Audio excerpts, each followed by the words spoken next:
ఎలా చేయబోతారు, ఎలా అందించాలని మీ అందరూ ఈరోజు మరి నూతనంగా ఏర్పరచబడిన ప్రభుత్వం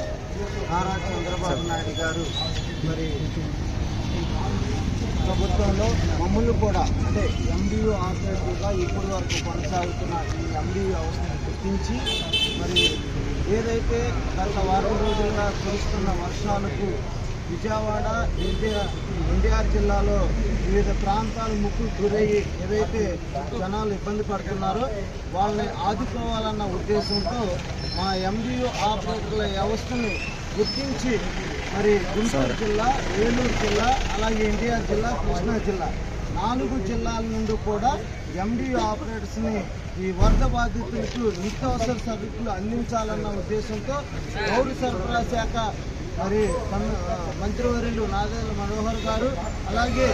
మా పౌర సరఫరా శాఖ కమిషనర్ వీరపాండే గారు ఆదేశాల మేరకు ప్రతి జిల్లా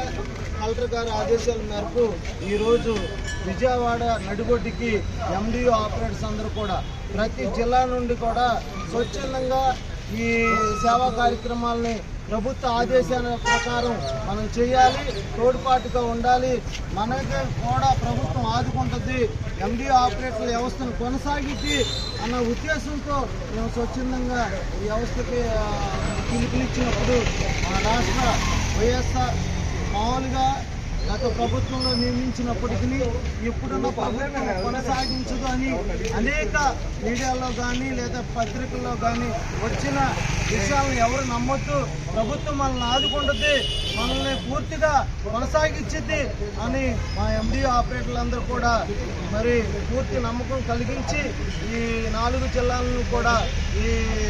ప్రజా పంపిణీ డిస్ట్రిబ్యూషన్ చేయడానికి పిలుపునివ్వగా అందరూ కూడా ఇక్కడ స్వచ్ఛందంగా వచ్చారు. మేము కూడా గత డీలర్ అసోసియేషన్ ప్రెసిడెంట్ గారు చెప్పినట్లుగా మేము కూడా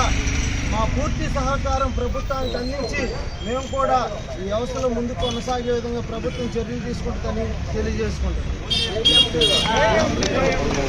డీలర్లు కావచ్చు, ఎండియు ఆపరేటర్లు కావచ్చు, అమౌంట్ సహకారానికి ముందుకు వచ్చినప్పుడు ప్రభుత్వం కూడా తమ ఇబ్బందులు గుర్తించి వాటిని పరిశీలించే విధంగా చూడాలని, అదేవిధంగా ఎండియు వ్యవస్థను యథావిధంగా కొనసాగించే విధంగా కూడా తమకు భద్రతా భరోసా కల్పించాలని కూడా వీరంతా కోరుతున్నారు. రామప్రసాద్తో వరప్రసాద్, ఎకనామిక్ జ్యోతి, విజయవాడ.